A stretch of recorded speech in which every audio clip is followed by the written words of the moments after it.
this government wants us to think that the criminals are those standing up against injustice, but we know that the real criminals are those endorsing and funding war crimes. It is those who are funding the genocide of the Palestinians, and we will not let them get away with it. We will not let them silence us. Hear, hear!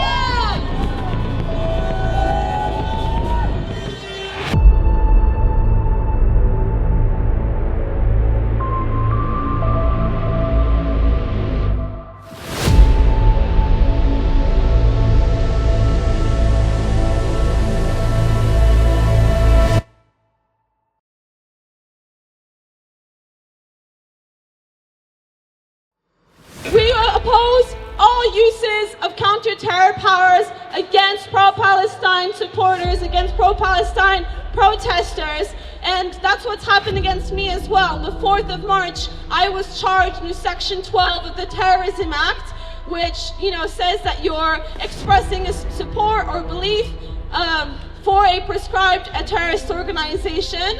Apparently, my alleged crime was to have said that I stand with the Palestinian people's right to defend themselves, to resist their occupation by whatever means are available to them. And that's not me coming up with that. That's international law which enshrines that right. Drop the charges now for Palestine Action, for the Filton 18, for myself, and for as well all the other arrested people who are now being met with ridiculous charges, going to prison for however long, being intimidated by the state, being repressed by the state. They will not silence us. This movement will not die. Hear, hear! Britain is the OG. If you don't know what I mean by OG, the original gangster. It's the OG of colonialism. So understand the influence goes a long, long way. We stand here today with the Filton 18, brave souls who have dared to confront the brutal forces of colonial oppression. These individuals have embodied the indomitable spirit of resistance, a spirit that has coursed through the veins of every oppressed people across the globe. Their actions are not just symbolic, they are a defiant roar against the injustice that seeks to silence the cries for freedom. The Filton 18 stand as living testaments to the power of direct action, to the courage. We stand firm for the Filton 18, whose incarceration is not an isolated event.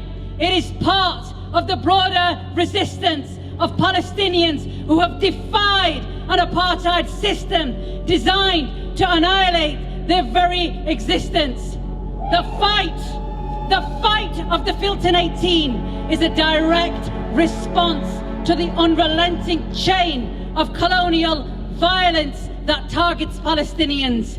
Those who dare to live in defiance of an occupying power, yet in the face of such violence, in the face of indifference from global institutions, Palestinians have shown the world what resilience, what unwavering courage looks like.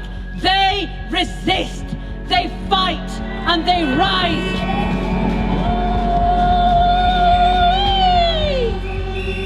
Make no mistake, what these activists did was not terrorism. No, it was the righteous act of confronting an unjust, dehumanizing system. The Filton 18 are accused of taking direct action against the weapons supply chain that fueled the Israeli military machine. The same military that indiscriminately bombs hospitals, schools, and civilian infrastructure. Shame! Shame!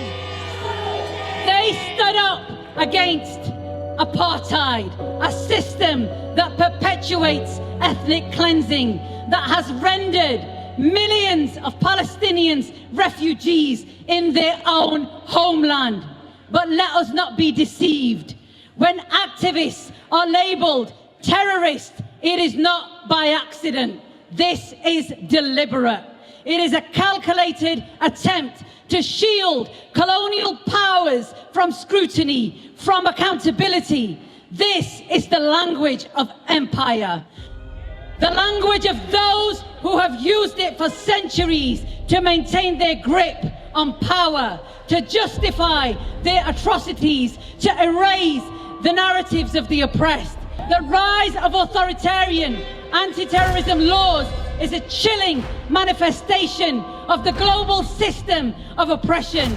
These laws are tools of control designed to target marginalized communities, especially Muslims and any dissenters who dare to stand against the machine. The continued application of anti-terrorism laws is colonialism in action. It is a state-sanctioned strategy to suppress dissent, to manipulate public opinion, to justify illegal occupations and military interventions. This tool must be abolished. Make no mistake, the criminalisation of the Filton 18 is a microcosm of the broader efforts to criminalise Palestinian activism, to demonise those who stand in solidarity with the Palestinian struggle. Their crime? Telling the truth, taking action against an apartheid regime. They took it upon themselves to dismantle the machinery of death. The weapons, the drones, the technology that targets innocent Palestinian lives.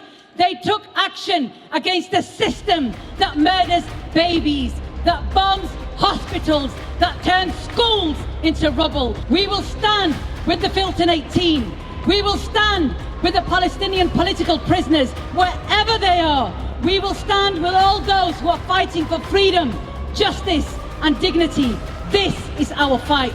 What happens when we, the oppressed, the silenced, the forgotten, rise together in the power of our collective, knowing that tyranny cannot endure in the face of injustice? We are witnessing that shift.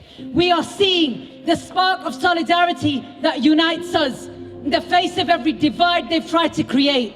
Every act of unity is a crack in the foundation of oppression. The tyrant, in their desperation, will use every tool: fear, violence, suppression.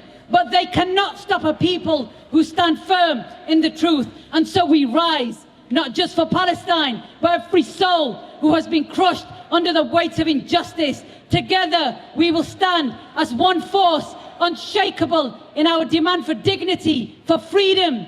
Because when we fear Allah, we fear nothing else. And that is how we will overcome.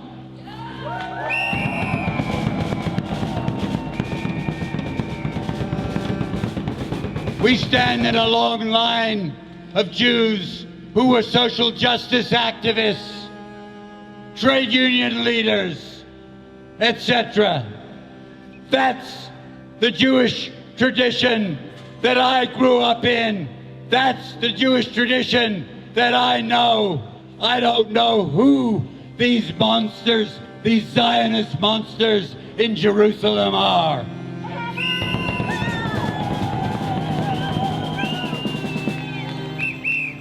For us, as you see on this, Zionism is racist, imperialist, and genocidal, and that's what it has always been.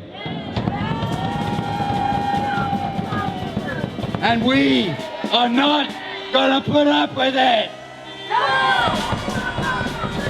And all the different sections of this movement have to come together and have been coming together in support of the Palestinians. You see it all over the place.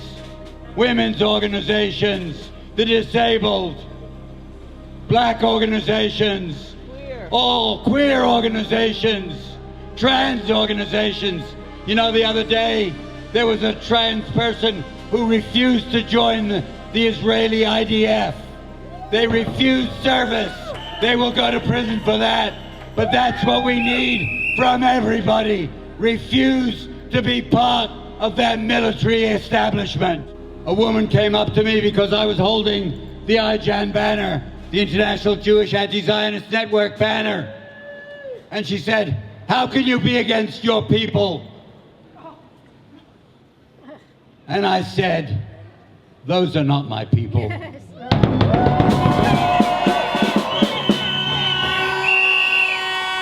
My people are the Palestinians, in our thousands, in our millions.